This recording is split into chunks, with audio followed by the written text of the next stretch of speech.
کم موحدین مرګری دي نو دا غي سره به محبت کې او دا غي سره به دغه کې ځان محفوظ ساتي. فتح الرحمن کې ما د شل قرآن رحمه الله حسن ظن لیکلې، یعنی حقیقت بیاینو خداغه په زنو مرګرو حسن ظنو. شیخ قرآن رحمه الله په 1402 هجری کې اوس 32 دی، نو 1432 او دا خبره کړې و په 1402 کې، ډېر افغاني خبره ده. نو پای کې ویلو په وړه دوره کې په دې چې دا سوره انعام کله ذکر کوو نو وایي ځکه د ملګرو چاڼ وکم نو سعد خان افضل د باجوړ عبدالجبار او د باړې سمیع الحق په پاتې شي. دا درې کساغه یاد کړي، دو ژوندي دي او یو وفات دی. بقیت الاثار کې ما ذکر کړی دی، شیخ وایي چې ما زرګونو کې د یو څو تنو چاڼ کړی دی او بیا هغې کې یو څو نمونه لیکلي، ما سره د هغې پټوسټې شته. بیا ما لیکلي دي چې دا د شل قرآن رحمه الله حسن ظنو باری تعالی دې زما سیاکار استقامت نصیب کی.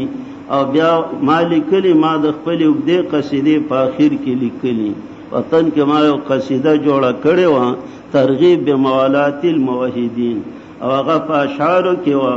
هغې اخر کې آخري شعرونه دا دي: در کوم نصیحت په مینه تا تخا کی جانا، طالب سره محبت ساته به حد د هر چانا. چې کوم ستا د قرآن حدیث طالب العلم دی نو د هغه سره ډېر محبت کوه. شړی ما در کوم نصیحت په مینه تا تخا کی جانا، طالب سره محبت ساته به حد د هر چانا. هم دا به دې په کار شي د دنیا او ما فیهانا. دقه محبت دی موحدین مرګري. او که ډېر عمر دې تیر شي خو یو ځل دی انتقال، په خپل درس تدریس باندې ضمیر لره خوشحال. چې د قرآن یو درس وکړي که نه د شیخ بویل دا منګه په د باچایانو په باچایي نه ورکو. که ډېر عمر دې تیر شي خو یو ځل دی انتقال، او په دې خپل درس و تدریس باندې ضمیر لره خوشحال. په دې خوشحاله الله چرته مونږ ګناهګار او ستا کتاب. لویه خبره ده چې سړی د الله کتاب وایي او د الله په کور کې ناست دي.